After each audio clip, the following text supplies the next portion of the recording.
ये modern history का part 2 है। इससे पहले पार्ट 4 है। इससे पहले 1, 2 और 3 हो चुका है।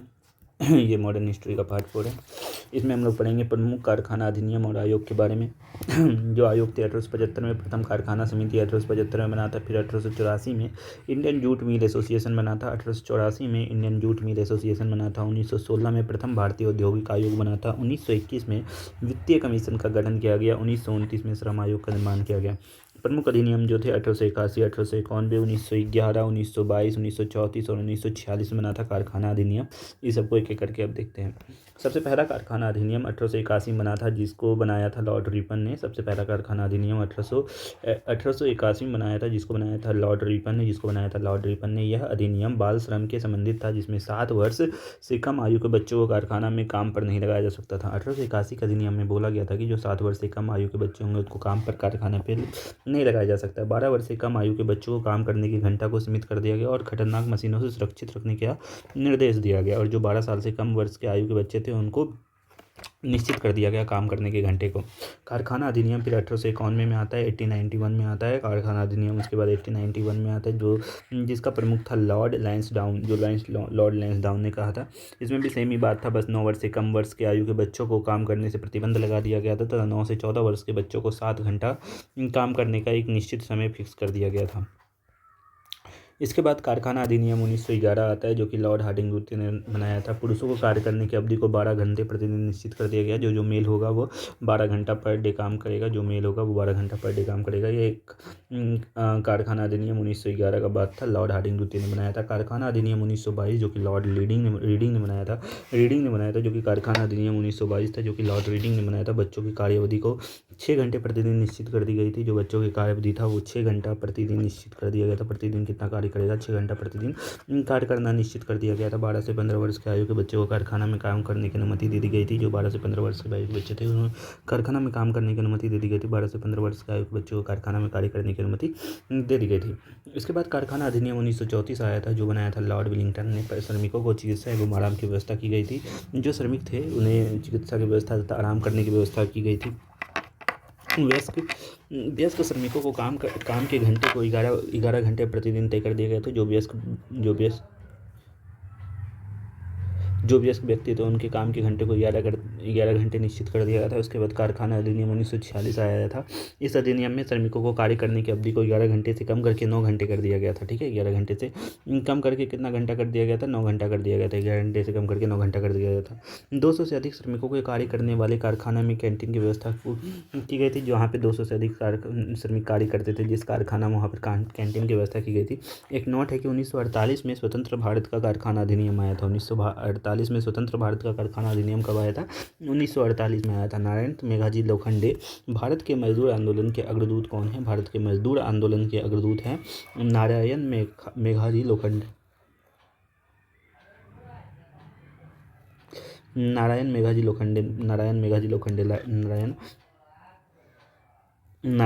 लोखंडे जो है भारत में मजदूर आंदोलन के अग्रदूत थे। ठीक है, ये चैप्टर यहीं पे खत्म हो जाता है। इसके बाद अध्याय 3.6 आता है, जिसमें हम लोग पढ़ेंगे भारत में परिवहन व रेलवे का विकास किस प्रकार हुआ। रेलवे का विकास भारत में किस प्रकार हुआ, वो चीज़ के बारे में जानेंगे। अंग्रेजों द्वारा भारत में रेलवे का विकास दूसरों की पटनी पर श्रृंगार पर खर्च करने जैसा था। ठीक है, ये बात किसने कहा था? बाल गंगाधर तिलक ने कहा था कि भारत में जो अंग्रेजों ने रेलवे का विकास किया ये इस तरह था जैसे दूसरों की पत्नी पर खर्च करने के जैसा था। ये बात कहा था बाल गंगाधर तिलक ने। 16 अप्रैल 1853 में भारत में पहली रेल चली थी। 16 अप्रैल 1853 में भारत में पहली रेल चली थी। ये एक क्या बोलते हैं इसको, हाँ, ट्वीट किया गया था कि on this day on 16 April 1853 the first passenger train was run over the stretch of 33 kilometre from Mumbai to Thane. मतलब कि पहला ट्रेन 16 अप्रैल 1853 को चला था, जो कि 33 किलोमीटर था मुंबई से थाने तक। The train with in the 14 railway carriage carrying around 400 guest left बोरी बंदर एट 3 PM। ठीक है, भारत में रेलवे विकास के कारण एवं उद्देश्य क्या थे? भारत में रेलवे विकास का कारण क्या था? रेलवे का विकास क्यों किया ये जानेंगे। रेलवे विकास का पहला कारण था कि ब्रिटेन के आर्थिक, सैन्य, प्रशासनिक हितों की आपूर्ति हो पाए, जो भी सैन्य आपूर्ति है, जो भी प्रशासनिक आपूर्ति है, ये सब हो पाए। दूसरा कारण था रेलवे का विकास का कि ब्रिटेन की औद्योगिक क्रांति, ब्रिटेन में जो औद्योगिक क्रांति आया था उससे उनको भरपूर पैसा था, जिसके कारण वो किए थे। और ब्रिटेन की औद्योगिक क्रांति में से पहला कारण है कि कच्चे माल की आवश्यकता के कारण एक जगह से दूसरे जगह तक सामान ले जाने में ट्रेन की आवश्यकता थी। दूसरा कारण था कि मशीनों द्वारा निर्मित वस्तुओं हेतु बाजार की आवश्यकता, जो बाजार की आवश्यकता थी उन्हें सुलभ बनाने के लिए, उसे सुगम बनाने के लिए, आसान बनाने के लिए क्या किया, रेल का विकास किया गया। तीसरा व्यवस्था था कि पूंजीपतियों की पूंजी को सुरक्षित एवं लाभप्रद, सुरक्षित और लाभप्रद निवेश हेतु, जो पूंजीपति के पूंजी थे उसको सुरक्षित करने के लिए और लाभप्रद निवेश करने के लिए बनाया था ट्रेन का व्यवस्था। तीसरा कारण था कि सैन्य भारतीय विद्रोह, असंतोष को दबाना, जो असंतोष फैल गया था 1857 के बाद, उसे दबाना चाहते थे, एक तरह से प्रलोभन देना चाहते थे, इसलिए रेलवे का विकास किया गया था। उसके बाद चौथा कारण था प्रशासनिक सुगमता है, तो जो प्रशासनिक सुगमता थी, मतलब कि एक तरह का वही सुगम बन जाए, आसान बन जाए सारा चीज़, इसीलिए भारत में रेलवे का विकास अत्यधिक तीव्र गति से किया गया। जो भारत में रेलवे का विकास था वो बहुत ही ज़्यादा तीव्र गति से किया गया। रेलवे का क्रम 1831 से 1832 में भारत में सर्वप्रथम विलियम बेंटिक के काल में रेल निर्माण का सुझाव दिया गया था। सबसे पहले विलियम बेंटिक के काल में ही रेल निर्माण का सुझाव दिया गया था 1831-32 में। फिर 1836 आता है, जिसमें सर A.P. कॉटन ने मद्रास से बम्बई तक रेलवे लाइन बिछाने का सुझाव रखा था। A.P. कॉटन ने 1836 में। 1844 में पहली बार भाप गाड़ी बनाने का प्रस्ताव रखा गया था। फिर इसके बाद अंततः 16 अप्रैल 1853 में मुंबई से थाने की मध्य प्रथम रेल का संचालन 34 किलोमीटर किया गया था। मुंबई से थाने तक प्रथम रेल का संचालन कहाँ किया गया था? मुंबई से थाने तक 34 किलोमीटर किया गया था। निजी कंपनियों द्वारा इसमें निवेश किया गया था। इसमें पहला नाम आता है ईस्ट इंडिया रेलवे कंपनी का, जो कि कोलकाता से रानीगंज तक जो ट्रेन जाता था उसका निवेश किया था ईस्ट इंडिया रेलवे कंपनी ने। और मुंबई से थाने तक जो ट्रेन जाता था वो ग्रेट इंडियन पेनिनसुलर रेलवे ने निवेश किया था इसमें। ये जो निवेश था ये ब्रिटिश पूंजीपतियों का निवेश था, जो ब्रिटिश पूंजीपति लोग थे उनका ही निवेश था। और एक तरह का वो ऋण भी दिए थे भारत को। बदले में भारतीय राजस्व में 5% लाभांश और ऋण की अदायगी मांगी थी। जो भारतीय राजस्व से 5% होगा वो लाभांश उनको मिलना चाहिए। इसे धन का बहिर्गमन कहा गया, इसे ड्रेन ऑफ वेल्थ कहा गया, इसे धन का बहिर्गमन कहा गया। ठीक है, पहला ट्रेन कब चला था? 16 अप्रैल 1853 से मुंबई से थाने तक चला था, 33 किलोमीटर। 1902 में थॉमस रॉबस्टन आयोग आया, जिसकी सिफारिश पर 1905 में रेलवे बोर्ड का गठन किया गया। जिनकी सिफारिश पर थॉमस रॉबस्टन आयोग की सिफारिश पर 1905 में रेलवे बोर्ड का गठन किया गया। लॉर्ड कर्जन के समय सर्वाधिक रेलवे का विकास हुआ। सर्वाधिक रेलवे का विकास किनके समय हुआ था? लॉर्ड कर्जन के समय हुआ था। लॉर्ड कर्जन के समय में सर्वाधिक रेलवे का विकास हुआ। सर्वाधिक रेलवे का विकास लॉर्ड कर्जन के समय में हुआ था।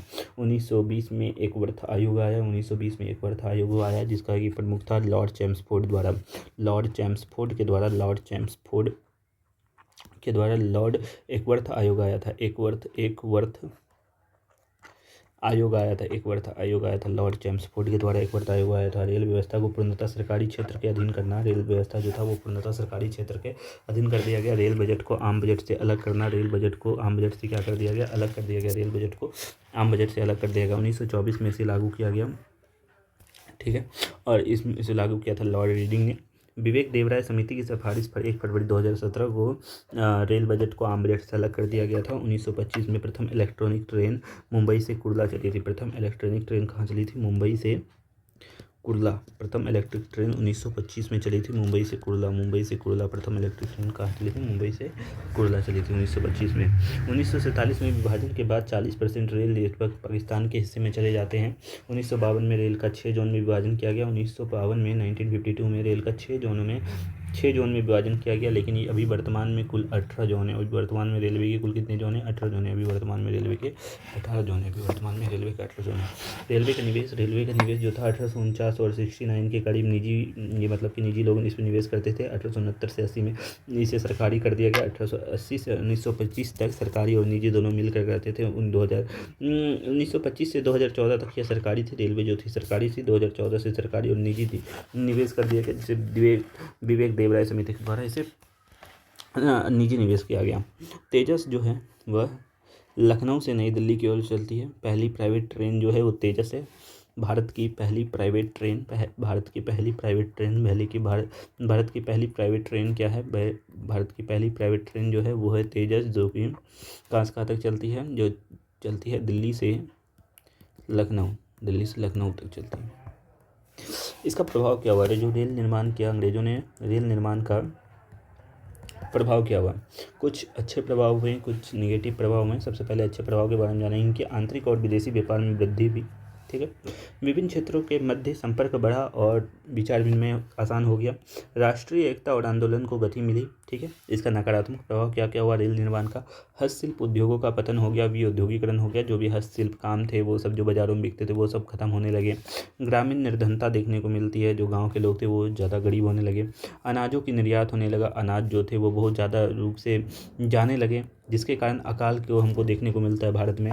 धन का निकासी बहुत अधिक मात्रा में होने लगा। इसके बाद रेलवे निर्माण के बाद धन का निकासी बहुत ज़्यादा होने लगा। इसके लाभांश, इसका सबसे ज़्यादा लाभ किसको हुआ? इसका सबसे ज़्यादा लाभ ब्रिटिश पूंजीपतियों को, जिन्होंने इसमें निवेश किया था उनको बहुत ज़्यादा लाभ हुआ। ऋण की देनदारी जो हो गई वो किसानों को हो गई, वो भारत के ऊपर ऋण हो गया एक तरह से। रेलवे निर्माण में अपव्यय, जो अपव्यय हुआ ब्रिटिश कंपनी को लाभ हुआ, मतलब कि रेलवे निर्माण से ज़्यादा लाभ सिर्फ ब्रिटिश कंपनी को हुआ। इसके बाद देखेंगे अध्याय 3.7, जिसमें हम लोग पढ़ेंगे धन का निष्कासन, अकाल और भारत में बैंकिंग व्यवस्था किस प्रकार हुई। धन का निष्कासन, हमारी व्यवस्था बहुत कुछ स्पंजिस की तरह काम करती है, जो गंगा के तट में सभी अच्छी चीज़ों को सोख कर टेम्स नदी के किनारे लाकर निचोड़ देती है। ये कहा था जॉन सॉल्विन ने, दादा भाई नौरोजी, जॉन सिल्वन ने कहा था। अर्थ क्या होता है? धन का निष्कासन का अर्थ होता है धन का निष्कासन का अर्थ होता है कि भारत से ब्रिटेन में होने वाला धन का हस्तांतरण, जिसमें समतुल्य भारत का कोई भी आर्थिक, वाणिज्यिक या भौतिक प्रतिलाभ नहीं मिला। भारत को इससे कोई लाभ नहीं मिला, बल्कि इससे सारा लाभ अंग्रेजों को मिला।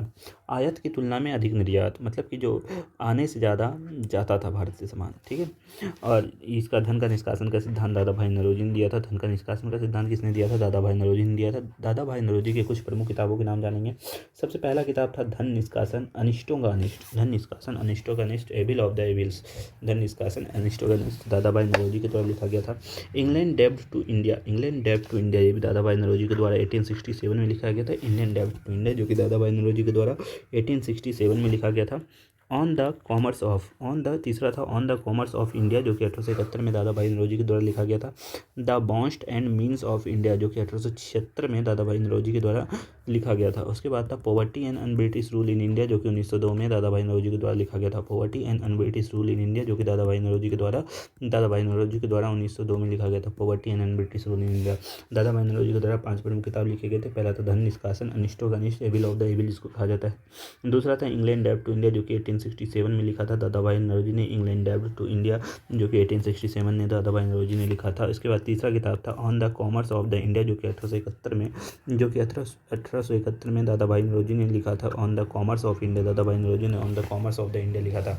The bonds and means of India, जो कि 1876 में दादा भाई नौरोजी ने लिखा था। दादा भाई नौरोजी ने लिखा था the bonds and means of India, the bonds and means of India, जो कि दादा भाई नौरोजी ने 1876 में लिखा था।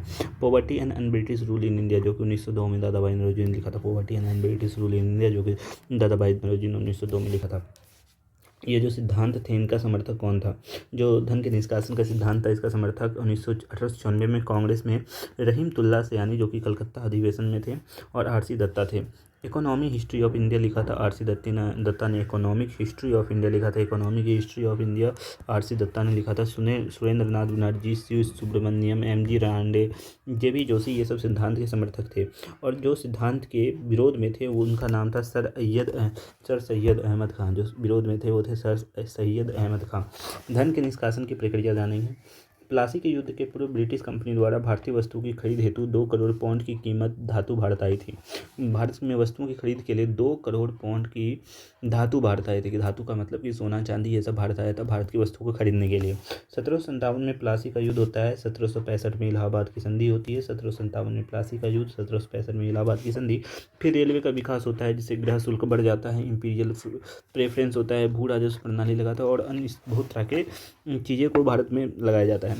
1757 में प्लासी का युद्ध और 1765 में इलाहाबाद की संधि से ही प्रारंभ हो जाता है बंगाल में राजस्व से भारतीय वस्तु खरीदकर बंगाल को निर्यात। बंगाल के राजस्व से, बंगाल से जो 1757 के प्लासी के युद्ध से बाद जो बंगाल से राजस्व आने लगा, उसी से अब भारतीय वस्तु खरीद के बंगाल से निर्यात किया जाने लगा।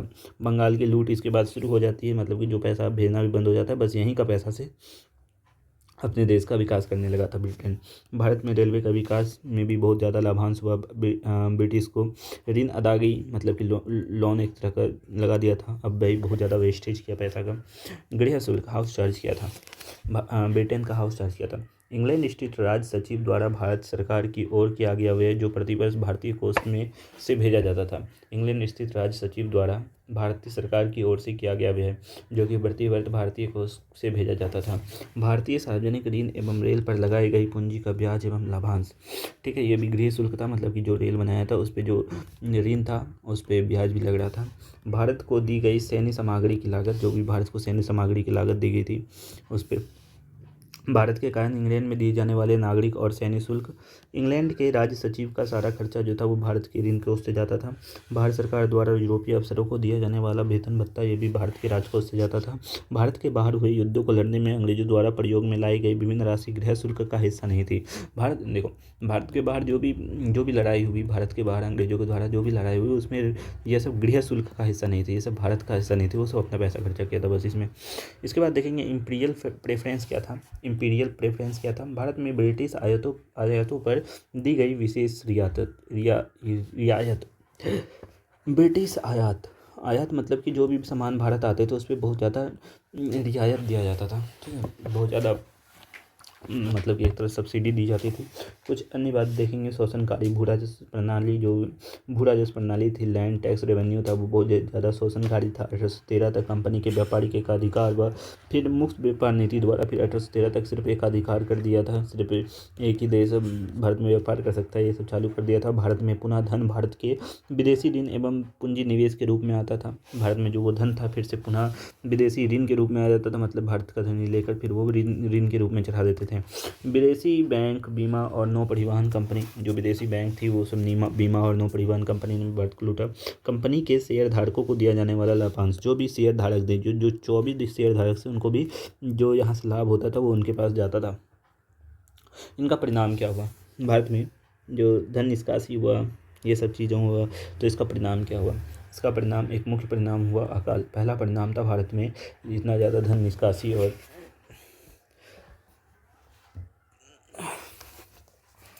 ये पहला कारण था अकाल। दूसरा कारण था भारत में निर्धनता और बेरोजगारी बढ़ने लगी, बहुत ज़्यादा गरीबी छा गई भारत में और बहुत ज़्यादा बेरोजगारी हो गई।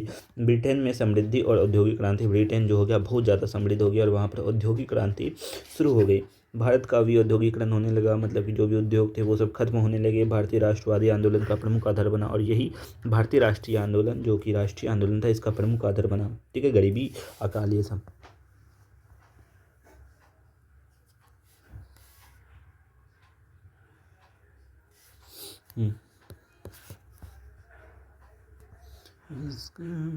दादा भाई नौरोजी के बारे में पढ़ेंगे। दादा भाई नौरोजी का जन्म नवसरी मुंबई में हुआ था। दादा भाई नौरोजी का जन्म नवसरी मुंबई में हुआ था। इनकी मृत्यु मुंबई में ही हो जाती है। भारत का वयोवृद्ध पुरुष किसे कहा जाता है? दादा भाई नौरोजी कहा जाता है। भारत का वयोवृद्ध पुरुष दादा भाई नौरोजी को कहा जाता है। भारत का वयोवृद्ध पुरुष किसे कहा जाता है? दादा भाई नौरोजी को कहा जाता है। भारत का वयोवृद्ध पुरुष किसे कहा जाता है? दादा भाई नौरोजी को कहा जाता है। भारत का वयोवृद्ध पुरुष दादा भाई नौरोजी को कहा जाता है। भारत का औपचारिक राजदूत, भारत का ऑफिशियल एम्बेसडर किसे कहा जाता है? दादा भाई नौरोजी को कहा जाता है। भारत का औपचारिक राजदूत किसे कहा जाता है? भारत का औपचारिक राजदूत दादा भाई नौरोजी कहा जाता है। दादा भाई नौरोजी को भारत का वयोवृद्ध पुरुष कहा जाता है, वयोवृद्ध पुरुष कहा जाता है और औपचारिक राजदूत भी कहा जाता है और भारत का औपचारिक राजदूत भी कहा जाता है। भारत का औपचारिक राजदूत भी कहा जाता है। कांग्रेस के अध्यक्ष 1886 में कोलकाता का जो दादा भाई नौरोजी थे वो आपका कांग्रेस, दादा भाई नौरोजी जो थे वो 3 बार कांग्रेस के अध्यक्ष बनते हैं। पहला था 1886 में कलकत्ता का कांग्रेस का अध्यक्ष बने थे। 1893 में लाहौर में कांग्रेस का अध्यक्ष बने थे और 1906 में कोलकाता में कांग्रेस का अध्यक्ष बने थे, जहाँ पर दादा भाई नौरोजी ने पहली बार स्वराज शब्द का प्रयोग किया था। पहली बार स्वराज शब्द का प्रयोग दादा भाई नौरोजी ने 1906 के कलकत्ता अधिवेशन में किया था। 1906 के कांग्रेस अधिवेशन में, कलकत्ता के कांग्रेस अधिवेशन में किया था। ठीक है, कांग्रेस का अध्यक्ष 1906 में कलकत्ता में कांग्रेस अधिवेशन में स्वराज का शब्द का पहला बार प्रयोग किया था। 1865 में WC बनर्जी के साथ लंदन इंडियन सोसाइटी की स्थापना दादा भाई नौरोजी करते हैं। दादा भाई नौरोजी व्योमेश चंद्र बनर्जी के साथ WC बनर्जी के साथ लंदन इंडियन सोसाइटी की स्थापना करते हैं। लंदन इंडियन सोसाइटी की स्थापना करते हैं। ठीक है। 1892 से 1895 तक ब्रिटिश के हाउस ऑफ कॉमन्स में चुने जाने वाले प्रथम भारतीय जो थे वो थे दादा भाई नौरोजी। दादा भाई नौरोजी जो थे ब्रिटिश के हाउस ऑफ द कॉमन्स में चुने जाने वाले प्रथम भारतीय थे। दादा भाई नौरोजी जो थे ब्रिटिश के हाउस ऑफ द कॉमन्स में चुने जाने वाले प्रथम भारतीय थे। दादा भाई नौरोजी जो थे ब्रिटिश के हाउस ऑफ द कॉमन्स में चुने जाने वाले प्रथम भारतीय थे। लिबरल पार्टी के टिकट पर इन्होंने जीता था। ब्रिटिश हाउस ऑफ कॉमन्स में लिबरल पार्टी के टिकट पर इन्होंने खड़े हुए थे और यह फिंसबेरी से निर्वाचित हुए थे। दादा भाई नौरोजी फिंसबेरी से निर्वाचित हुए थे। दादा भाई नौरोजी फिंसबेरी से निर्वाचित हुए थे। दादा भाई नौरोजी फिंसबेरी से निर्वाचित हुए थे। दादा भाई नौरोजी फिंसबेरी से निर्वाचित हुए थे। लिबरल पार्टी के टिकट पर ये खड़े हुए थे। दादा भाई नौरोजी के पुस्तकें और लेख कौन कौन से? दादा भाई नौरोजी के कौन कौन से पुस्तकें और कौन कौन से लेख हैं, बुक और आर्टिकल के बारे में जानेंगे। इंग्लैंड डेब्ट टू इंडिया जो कि 1867 में लिखा था दादा भाई नौरोजी ने। इंग्लैंड डेब्ट टू इंडिया जो कि 1867 में लिखा था। Poverty and British rule in India जो कि 1902 में लिखा था दादा भाई नौरोजी ने। Poverty and British rule in India जो कि 1902 में दादा भाई नौरोजी ने लिखा था। The bonds and means of India जो कि 1876 में दादा भाई नौरोजी ने लिखा था। The bonds and means of India जो कि दादा भाई नौरोजी ने 1876 में लिखा था। On the Commons of India जो कि 1871 में दादा भाई नौरोजी ने लिखा था। 1871 में on the commerce of India जो कि 1871 में दादा भाई नौरोजी ने लिखा था। ठीक है। The grand old man of the India दादा भाई नौरोजी को कहा जाता है। इसके बाद देखेंगे भारत में जो अकाल पड़ा उसके बारे में जानेंगे। ब्रिटिश काल से पहले भी भारत में अकाल आए जिनका प्रमुख कारण प्राकृतिक था, परंतु ब्रिटिश काल में अकालों का अधिकता का कारण प्राकृतिक से ज़्यादा प्रशासनिक नीतियाँ थी। ठीक है। 1807 से 1943 तक अकालों का कारण 8.5 करोड़ भारतीयों की मृत्यु हुई। जो 1707 से लेकर 1943 तक जो अकाल आए इस अंतराल में कुल भारतीयों में से 8.5 करोड़ भारतीयों की क्या होगी? मृत्यु हो गई। ब्रिटिश काल में अकाल के प्रमुख कारण क्या थे? ब्रिटिश काल में जो अकाल पड़ा, ब्रिटिश काल में जो भारत पर अकाल पड़ा इसका प्रमुख कारण क्या था? ब्रिटिश शोषणकारी भू राजस्व नीतियाँ। जो ब्रिटिश में जो शोषणकारी भू राजस्व नीतियाँ थी वो शोषणकारी थी, बहुत ही ज़्यादा शोषण करते थे। कृषि का वर्गीकरण कर दिया गया। भारतीय हस्तशिल्प उद्योग का पतन कर दिया गया। जो हस्तशिल्प उद्योग थे वो सब खत्म हो गए, औद्योगिकरण पड़े थे। प्राकृतिक आपदा भी एक मुख्य कारण था। भारत से ब्रिटेन को खाद्यान्न निर्यात, भारत से जो खाद्यान्न था वो सब भारत से ब्रिटेन में भेज दिया जाता था। स्पष्ट अकाल नीति का अभाव, अकाल नीति नहीं बनाई हुई थी। ब्रिटिश विस्तारवादी नीतियाँ, और ब्रिटिश हमेशा विस्तार के बारे में ही सोचते थे और धन के लालच के बारे में ही सोचते थे। भारत में प्रमुख अकाल, भारत में कब कब अकाल पड़ा है प्रमुख, ये सब देखेंगे। 1757 से लेकर 1857 तक कब कब अकाल पड़ा है? 12 अकाल और 4 भीषण सूखे पड़े हैं। 1757 से लेकर 1857 तक भारत में 12 अकाल और 4 भीषण सूखे पड़े हैं। 4 भीषण सूखा और 12 अकाल पड़े। 1757 से लेकर 1857 तक भारत में 12 अकाल और 4 भीषण सूखे पड़े हैं। बंगाल का भीषण अकाल पड़ा, बंगाल में भी भीषण अकाल पड़ा जिसमें कि 1 करोड़ लोग की मृत्यु हो गई। चालीसा अकाल जो कि 1782 से 1784 में पड़ा था। 1782-1784 में चालीसा अकाल पड़ा था। उत्तर भारत के 1 करोड़ लोग की मृत्यु हो जाती है। 2G12 अकाल हैदराबाद, दक्षिण मराठा, गुजरात क्षेत्र में पड़ा था जो कि 1.1 करोड़ की मृत्यु हो जाती है। 1803 में आधुनिक उत्तर प्रदेश में सरकारों ने करों की छूट दी थी। 1833 में गुंटूर जिला सरकार द्वारा सार्वजनिक कार्य किया गया। इसके बाद 1857 से लेकर 1947 तक कब भारत में अकाल पड़ा, इसमें ताज का शासन आ जाता है।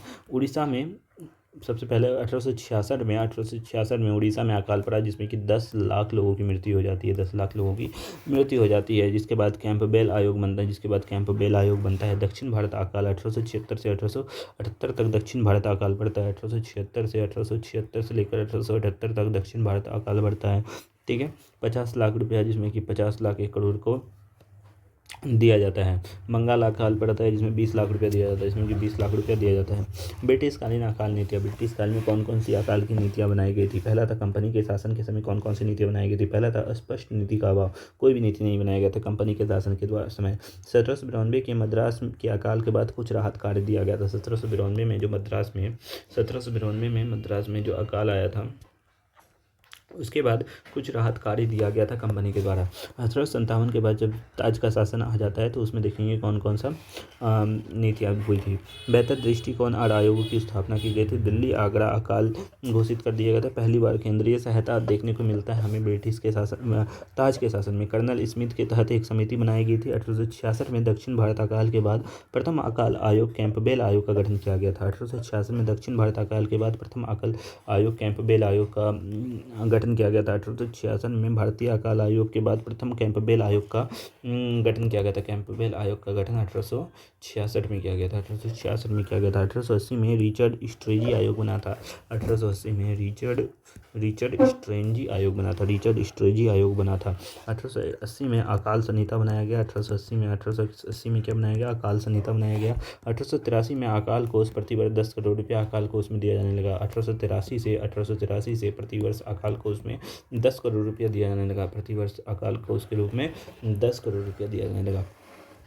इसके बाद कौन कौन से आयोग बने थे अकाल के लिए? अकाल के लिए कौन कौन से आयोग बने थे ये बात जल्दी देख लेते। कैंपबेल आयोग जो बना था 1866 में बना था, जो कि सर जॉन लॉरेंस से सरकार को सहायता कार्य का भार स्वयं उठाना चाहिए। ठीक है। रिचर्ड स्ट्रेंजी आयोग जो कि 1880 में बना था। रिचर्ड स्ट्रेंजी आयोग जो कि 1880 में बना था, जो कि लॉर्ड रिपन के संबंधित है। इससे गवर्नर अकाल संहिता 1880 और अकाल कोष 1883 में शुरू किया गया।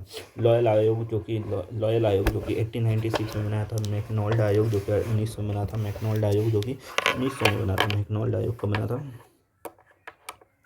मैकडॉनल्ड आयोग जो कि 1900 में बना था, जो कि लॉर्ड कर्जन था उसमें वहाँ का गवर्नर। सरकारी सहायता और प्रजा में नैतिक साहस उत्पन्न करना। वुडहेड आयोग जो कि 1943 में बना था। अकाल का प्रभाव क्या क्या पड़ा भारत पर? भारत में अकाल का प्रभाव क्या क्या पड़ा?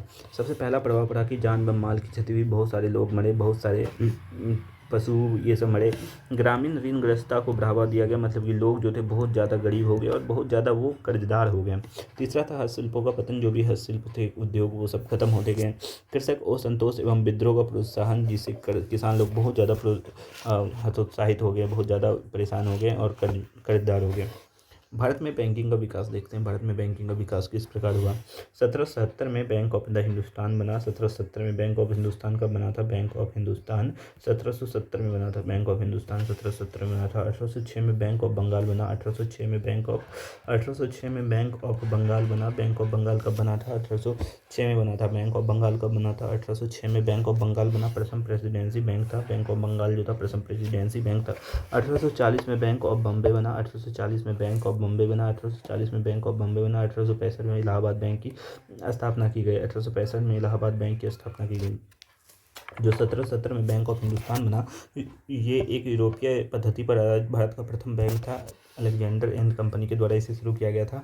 Bank of Bengal, bank of Bombay और इलाहाबाद तीनों को प्रेसिडेंसी बैंकों का विलय 1921 में कर दिया गया और इसे इंपीरियल बैंक ऑफ इंडिया कहा गया। 1921 में bank of Bengal, bank of Bombay जो कि 1840 बना था और इलाहाबाद बैंक जो कि 1865 में बना था, इस तीनों बैंकों का विलय करके इस तीनों बैंकों को मिलाकर एक कर दिया गया और इसका नाम दिया गया इंपीरियल बैंक ऑफ इंडिया। उसका नाम दिया गया इंपीरियल बैंक ऑफ इंडिया। ये कब किया गया? 1921 में किया गया। गोरेवाला समिति की सिफारिश पर यह किया गया था।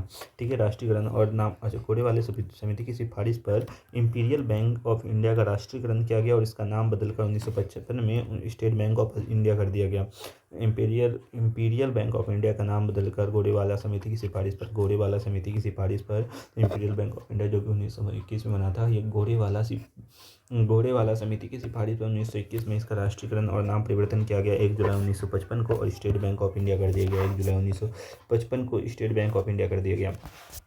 1894 में पंजाब नेशनल बैंक बना। 1894 में पंजाब नेशनल बैंक बना, जो कि प्रथम भारतीय बैंक था और ये बनाया था लाला हरकिशन ने, जो कि प्रथम भारतीय बैंक था और ये बनाया था लाला हरकिशन ने, जो कि प्रथम भारतीय बैंक था और ये बनाया था लाला हरकिशन ने। प्रथम भारतीय बैंक था और ये बनाया था लाला हरकिशन ने। पंजाब नेशनल बैंक जो कि 1894 में बना था, ये प्रथम भारतीय बैंक था और ये बनाया था लाला हरकिशन ने। 1 अप्रैल 1935 को रिजर्व बैंक ऑफ इंडिया बना। 1 अप्रैल 1935 को रिजर्व बैंक ऑफ इंडिया बना, जो कि RBI एक्ट 1934 में बना था। 5 करोड़ की पूंजी लगी थी रिजर्व बैंक ऑफ इंडिया बनाने में, 5 करोड़ की पूंजी लगी थी। 1 जनवरी 1950 को इसका राष्ट्रीयकरण कर दिया जाता है, रिजर्व बैंक ऑफ इंडिया का राष्ट्रीयकरण कर दिया जाता है। पंजाब नेशनल बैंक की स्थापना 1894 में हुई थी। पंजाब नेशनल बैंक की स्थापना PNB की स्थापना कब हुई थी? 1894 में हुई थी। उसके बाद RBI की स्थापना 1 अप्रैल 1935 में होता है, 1935 में आता है। उसके बाद 1950 में इसका राष्ट्रीयकरण कर दिया जाता है। ठीक है, इसमें 5 करोड़ की शुरुआती पूंजी लगी थी RBI में। रिजर्व बैंक ऑफ इंडिया में कितनी पूंजी लगी थी? 5 करोड़ की शुरुआती पूंजी लगी थी। रिजर्व बैंक ऑफ इंडिया में शुरुआती पूंजी 5 करोड़ की लगी थी। आर्थिक नीतियों का प्रभाव। आर्थिक नीति का प्रभाव में सबसे पहले है राजनीतिक चेतना का विकास। ब्रिटिश की आर्थिक नीतियाँ उजागर हो गई थी। ये वाला बाद में पढ़ेंगे।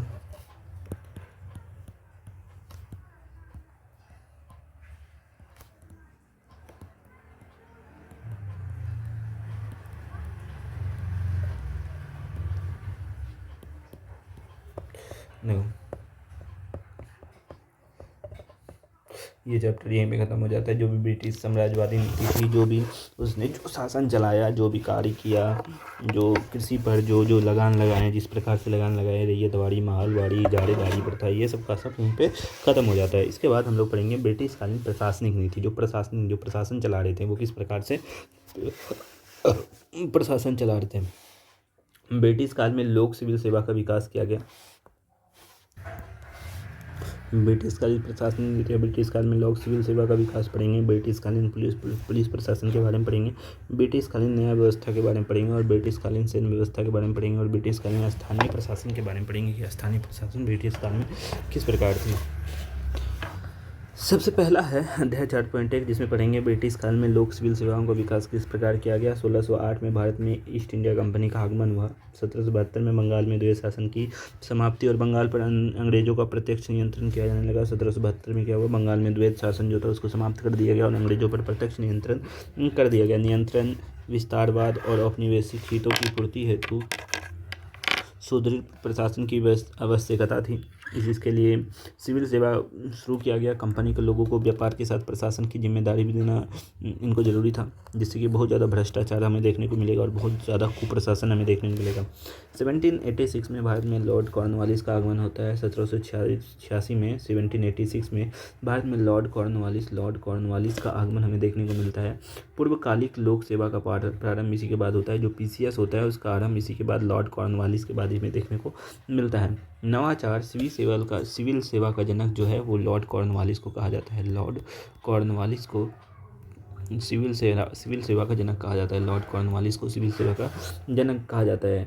इसका नव विचार क्या क्या था? इसमें था वेतन का वृद्धि किया जाना चाहिए, निजी व्यापार का पूर्ण प्रतिबंध किया जाना चाहिए, रिश्वत और उपहार पर प्रतिबंध लगा देना चाहिए, वरिष्ठता और आधार पर पदोन्नति किया जाना चाहिए, वसूले गए राजस्व पर 1% कमीशन दिया जाना चाहिए।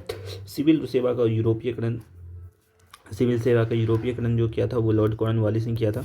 भारतीयों को सिविल सेवा से दूर रखा जाना चाहिए, सभी भारतीय भ्रष्ट होते हैं। सिविल सेवा का यूरोपीयकरण इसे ही कहा गया। सिविल सेवा का यूरोपीयकरण का मतलब था कि भारतीयों को सिविल सेवा से दूर रखा गया और कहा गया कि सभी भारतीय क्या होते हैं? भ्रष्ट होते हैं। कॉर्नवालिस संहिता बनाई गई जिसमें कि राजस्व और न्यायिक मामले को अलग कर दिया गया। कॉर्नवालिस संहिता में अलग कर दिया गया। 1800 में लॉर्ड वेलेस्ली ने कलकत्ता में फोर्ट विलियम कॉलेज की स्थापना की। लॉर्ड वेलेस्ली ने कलकत्ता में फोर्ट विलियम कॉलेज की स्थापना की। फोर्ट विलियम कॉलेज की स्थापना लॉर्ड वेलेस्ली ने की थी। कलकत्ता में फोर्ट विलियम कॉलेज की स्थापना लॉर्ड वेलेस्ली ने की थी। लॉर्ड वेलेस्ली ने कलकत्ता में फोर्ट विलियम कॉलेज की स्थापना की थी। सिविल सेवकों का प्रशिक्षण हेतु जो भी सिविल सेवक थे उसके प्रशिक्षण हेतु लॉर्ड वेलेस्ली ने फोर्ट विलियम कॉलेज की स्थापना की थी। बोर्ड ऑफ डायरेक्टर ने इसे खत्म किया। बोर्ड ऑफ डायरेक्टर ने इसे क्या कर दिया गया? खत्म कर दिया। बोर्ड ऑफ डायरेक्टर ने इसे खत्म कर दिया। 1806 में लंदन हेलबरी में इंडियन कॉलेज की स्थापना की। लंदन हेलबरी में इंडिया कॉलेज की स्थापना की थी लॉर्ड वेलेस्ली ने। सिविल सेवकों को 2 वर्ष का प्रशिक्षण यहीं दिया जाने लगा। लंदन के हेलबरी में सिविल सेवकों को 2 वर्ष का प्रशिक्षण दिया जाने लगा। सिविल सेवा प्रशिक्षण के लिए लॉर्ड वेलेस्ली ने कलकत्ता में फोर्ट विलियम कॉलेज की स्थापना की थी। बोर्ड ऑफ डायरेक्टर ने इसे खत्म कर दिया। ठीक है। सिविल सेविका को 2 वर्ष का प्रशिक्षण दिया जाने लगा। 1833 का चार्टर अधिनियम। 1833 के चार्टर अधिनियम में धारा 87 के अंतर्गत बिना किसी भेदभाव योग्यता के आधार पर सिविल सेवकों की नियुक्ति हेतु प्रतियोगिता परीक्षा का प्रावधान शुरू किया गया। 1836 में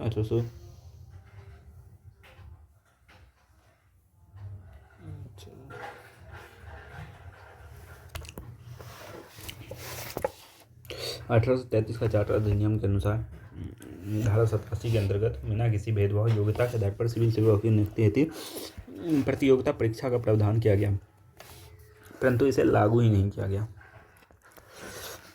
1853 में सिविल सेवा की नियुक्ति के मामले में डायरेक्टर का संरक्षण समाप्त हो गया। प्रतियोगिता परीक्षा का प्रारंभ किया गया। 1855 में इंग्लैंड में प्रथम प्रतियोगिता परीक्षा का आयोजन किया गया। 1855 में इंग्लैंड में प्रथम प्रतियोगिता परीक्षा का आयोजन किया गया। 1854 में मेकाले समिति बना। सिविल सेवा का निर्धारण जो था वो योग्यता के आधार पर किया जाएगा। 1861 में अंग्रेजी माध्यम, लैटिन और ग्रीक भाषा में, मतलब कि सिविल सेवा जो थी उसमें जो क्वेश्चन पूछा जाएगा वो लैटिन और ग्रीक भाषा में पूछा जाएगा। 1863 में सत्येंद्र नाथ टाइगर IAS की सफलता पाने वाले प्रथम भारतीय थे। ICS में सफलता पाने वाले प्रथम भारतीय कौन थे? सत्येंद्र नाथ टैगोर ICS की परीक्षा में सफलता प्राप्त करने वाले थे सत्येंद्र नाथ टैगोर। ICS की परीक्षा में सफलता प्राप्त करने वाले प्रथम भारतीय थे सत्येंद्र नाथ टैगोर। 1878 से 79 तक लॉर्ड लीटन द्वारा वैधानिक सिविल सेवा शुरू किया गया। 1/6 अनुबंध पर उच्च कुल के भारतीयों से भरे जाने थे, मतलब कि 6 में से 1 पोस्ट उच्च भारतीय के कुल पर भरे जाने से, जो कि ये भी असफल हो गया। ये भी प्रस्ताव खत्म कर दिया गया। 1886 में एचिसन आयोग बना, जो कि लॉर्ड डफरिन ने बनाया था। एचिसन आयोग किसने बनाया था? लॉर्ड डफरिन ने बनाया था। 1886 में इसका अनुबंध था कि अनुबंध और अनुबंध शब्दों को समाप्त करे, जो भी कॉन्विकेटेड और नॉन कन्विकेटेड था उसको समाप्त कर दिया जाता है। आयु सीमा पुनः 23 वर्ष कर दिया।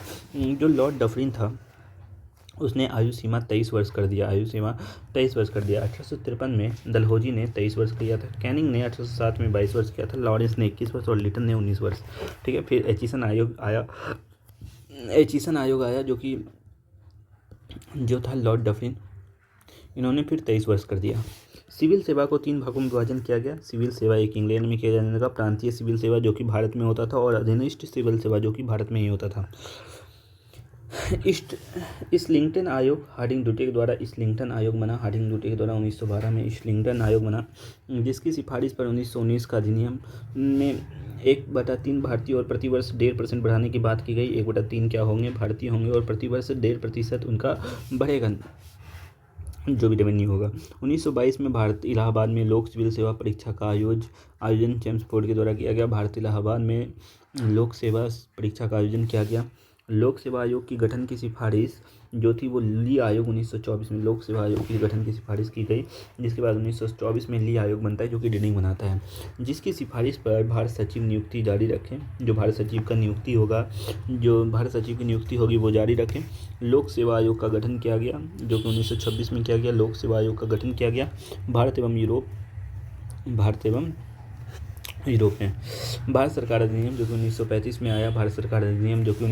में आया। संघ लोक सेवा आयोग और प्रांतीय लोक सेवा आयोग 2 भागों में बांट दिया। 26 जनवरी 1950 को संविधान के भाग 14 के लेख 308 से 338 तक भारतीय लोक सेवा UPSC के बारे में कहा गया है।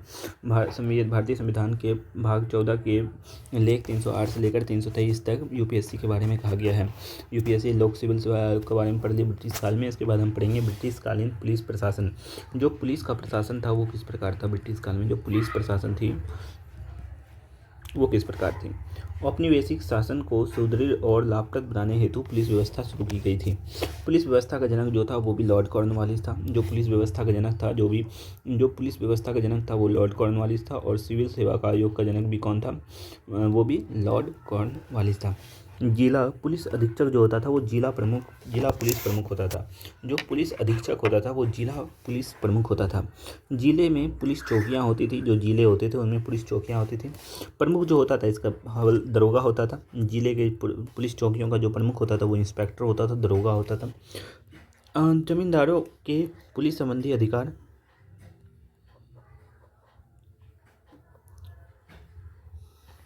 समाप्त कर दिया।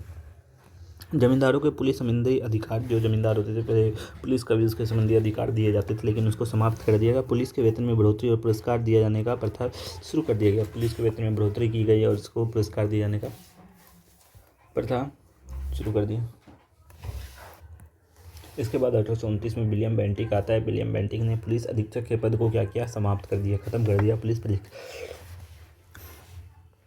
जो जिला दंडाधिकारी होता था, जो कलेक्टर होता था, उसी को पुलिस प्रमुख बना दिया। जो डिस्ट्रिक्ट मजिस्ट्रेट होता था उसे ही विलियम बेंटिक ने पुलिस का प्रमुख बना दिया।